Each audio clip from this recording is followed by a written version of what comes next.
এই রাজা প্রতিবারই নাপিতকে মেরে ফেলত, শুধু একটাই কারণে, তার মাথায় যে সিংহ জন্মায় সেই গোপন কথা যাতে কেউ জানতে না পারে। তার বিশ্বাস ছিল মরা মানুষই শুধু রাজের গোপন রাখতে পারে। এভাবে যখনই রাজার চুল কাটার দরকার হতো, তার সৈন্যরা শহরে নতুন নাপিত খুঁজতে বেরোত। ধীরে ধীরে শহরের সব নাপিতই গায়েব হয়ে গেল।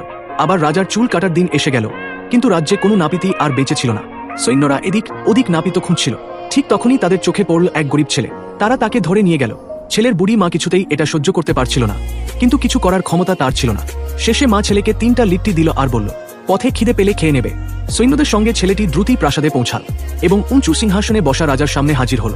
সব সৈন্য বাইরে চলে যেতেই রাজা কোনো কথা না বলে ছেলেটার হাতে একটা ছুরি ধরিয়ে দিল এবং চুল কেটে দিতে বলল। কিন্তু রাজা টুপি খুলতেই ছেলেটি ভয়ে কাঁপতে লাগলো, কারণ সত্যিই রাজার মাথায় একটা সিংহ ছিল। ছেলেটি নিজেকে সামলে নিল এবং চুপচাপ চুল কাটা শুরু করল। কিছুক্ষণ পর রাজা তার নতুন হেয়ারস্টাইলে খুব খুশি হল এবং পুরস্কার হিসেবে ছেলেটিকে 10,000 আশরাফি দেওয়ার কথা বলল।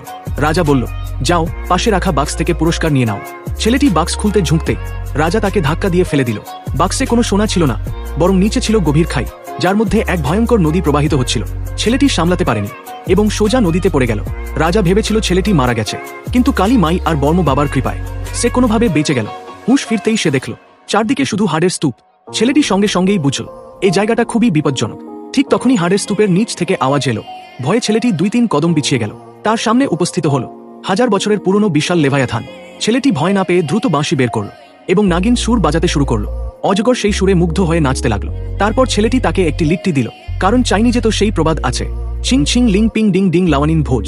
সেই জন্যই অজগর ছেলেটিকে ছেড়ে দিল এবং তাকে গুহা থেকে বাইরে বের করে দিল। সাপ থেকে সে বেঁচে গেল, কিন্তু বিপদ এখনো বাকি।